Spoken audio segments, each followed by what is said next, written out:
My name is Dr. Tlaleng Mofokeng, and I'm a general practitioner with a special interest in sexual and reproductive health care.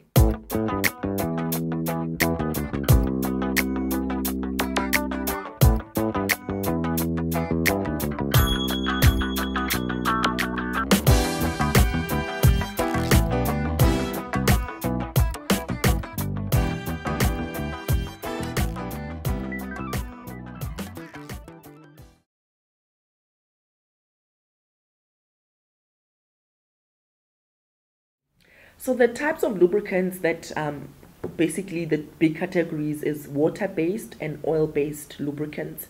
And everyone who knows me knows about the lube thing. Lube, and more lube. You can't have good sex without lubrication. And I think the main thing is to remember that a lubricant is not preserved only when you have problems.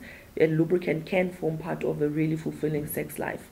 So remember with a nitrile, that the female condom is made of, you actually don't have limitations anymore. You can use a water-based lubricant and an oil-based lubricant with the nitrile female condom, and I think that's really a good step up in the right direction, whereas previously the older types of condoms, you could only use them with a water-based lubricant. And remember, there's other reasons why people may need a lubricant. It could be because of medical conditions, because of medications that they are on. So, you know, a lubricant really goes a long way to enhance sexual pleasure.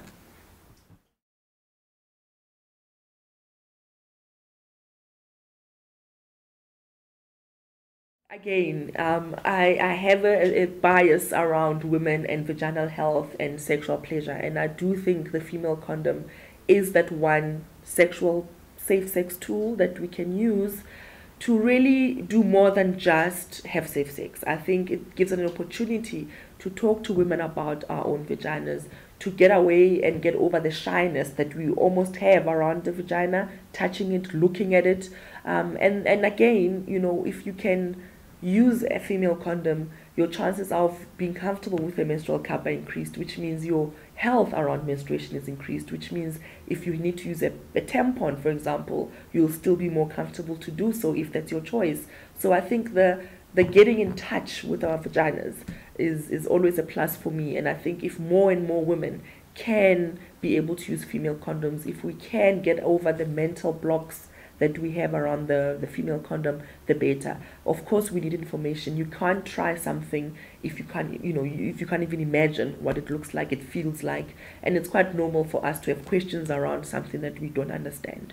And I think perhaps what we need is a wider public campaign around female condoms, but let's make sure that then women can actually access these condoms in public spaces all of the time as much as they can with the male condoms.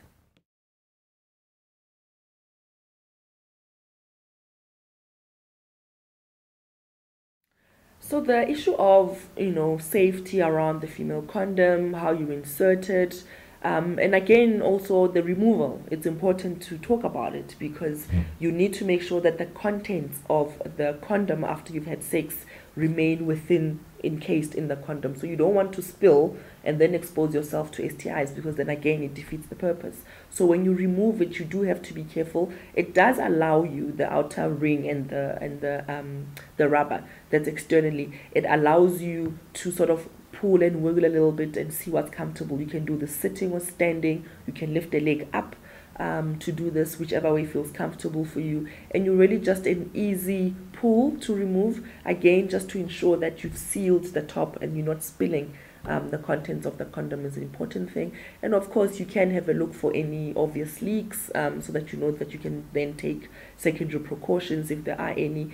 But the nitrile itself is a very strong synthetic rubber, and it's still stronger than latex, so you shouldn't have any problems. But if you do have any questions or queries around, whether the condom worked well, rather than just seek medical advice at the time.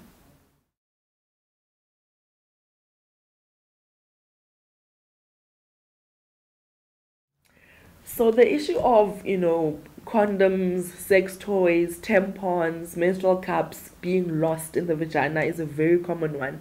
And I've listed all of those different products to show you that the concern is for all of those. It's not just limited to the female condom.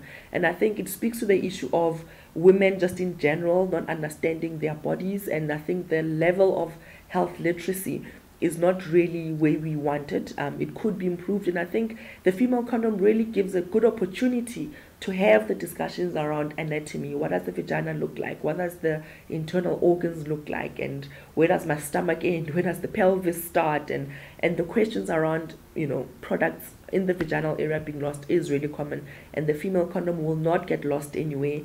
It is already, quite a big product. It's a big condom compared to the male condom. So, you rest assured.